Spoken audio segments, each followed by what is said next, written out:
হয়নি।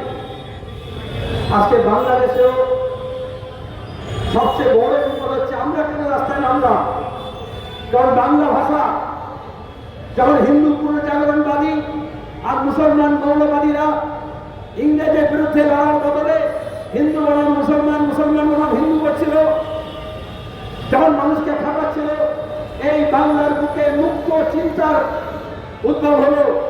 স্বাধীন চেতা মানুষ ধর্মজ্ঞ দৃষ্টিভঙ্গি নিয়ে বললেন আমাদের বাংলায় নবজাগরণ হলো, যেখানে গোটা দেশে বলা হচ্ছে সবার উপরে ধর্ম সত্য।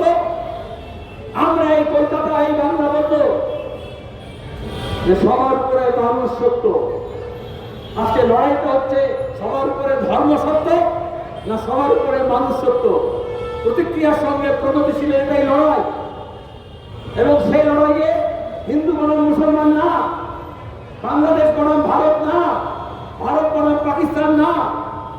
যে দেশে 100% মুসলমান, যে পাড়ায় 100% হিন্দু, সেখানেই লড়াই করতে হয়। লড়াইটা হচ্ছে প্রগতিশীলতা আর প্রতিক্রিয়ার মধ্যে। লড়াইটা হচ্ছে ইতিহাসের চাকাকে পেছনে ঘোরাবে না সামনে নিয়ে যাবে।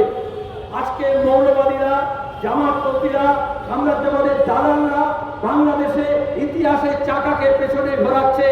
৭১-এর মুক্তিযুদ্ধের যে মূল্যবোধ তাকে ধ্বংস করে পাকিস্তানপন্থী হচ্ছে, আর সেটা করতে গিয়ে ভারত বিদ্বেষী রাজনীতি করছে। ভারত বিদ্বেষী রাজনীতি, আর সেখান থেকে হিন্দু বিদ্বেষী রাজনীতি।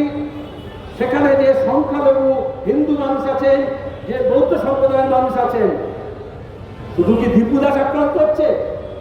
দেখবে বিজেপি বলবে, আরএসএস বলবে, কিছু দালাল সংবাদ করতে বলবে দীপু দাস, দীপু দাস। যেমন এখানে যখন আফরাজুল খুন হলো, আরে রাজায় রাজায় যুদ্ধ হয়, গুরু খামরার প্রাণ যায়। ব্যাপারটা হচ্ছে দেশকে, ব্যবস্থাকে দখল করতে চাইছে।